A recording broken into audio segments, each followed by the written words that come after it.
and things. People tend to be like, no, you're from this country. You guys use bed nets for like goalkeeping, things like this. So, so these are some of the research. We have the image source. This is like in Zambia. The kids use it for like playing football. This year here in Kenya, people are using it for fishing. And it's not only an African problem. You see, when someone sees something like this, online, or in the news or everywhere, people tend to take it easy because it's a photo, it's a photo, and they don't look at the impact it brings and the other side of how things go. So on global trends, this is happening. This is the same thing happening in India. People are using bed nets for storage and fishing and everything. So it's not only in Africa or wherever.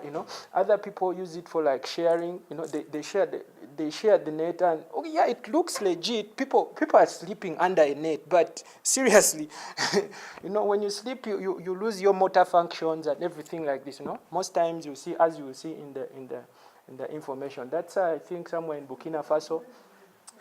Yeah. But just so we are at par, I don't need anybody to like stereotype. You see, and that's where we're getting to. So we got we got some ideas. I like the Nigerians; they're really creative. I looked at that and I was like, damn. I do understand, but look at the people in the background, they have all these good dresses and everything. I do understand sometimes it's all about functionality and everything, not about looking smart, but really? Anyway, and just when you think this is creative, someone blows you away, You have them, and what's funny is that most of these nets are blue, and the blue ones are normally like treated with this kind of insecticides, and things.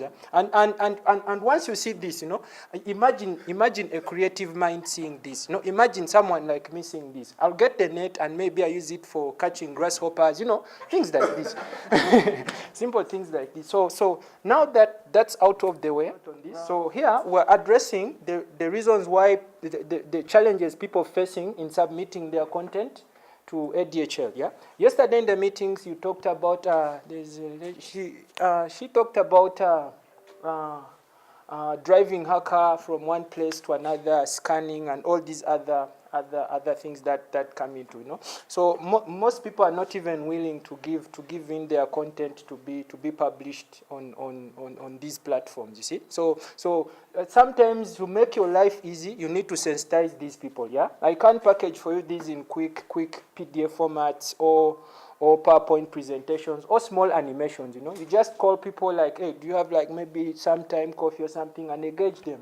Show them why it's good and things, and such things kind of like put people in a mood like, okay, maybe it's legit, it's from my company, things like this. Here we have like this. It's not complete, as you can see. This is supposed to signify a book, for example. And this is supposed to signify like someone searching for information in a book. It's just some way of trying to engage people creatively, Maybe they can't be interested in what you do other than just looking at a line of text, And most people are not about this life, pretty much. So, we have like these kind of creative ideas. We have like, most people are misusing like the value of the reference is not fully appreciated by users. Like you see, the value of mosquito nets is not appreciated by users. Some are selling them, they're giving them to the main man in the house, yet is the man, So things like this, if you're just there and you have a repository, and all the resources, you're just using them to just relax, feel at home,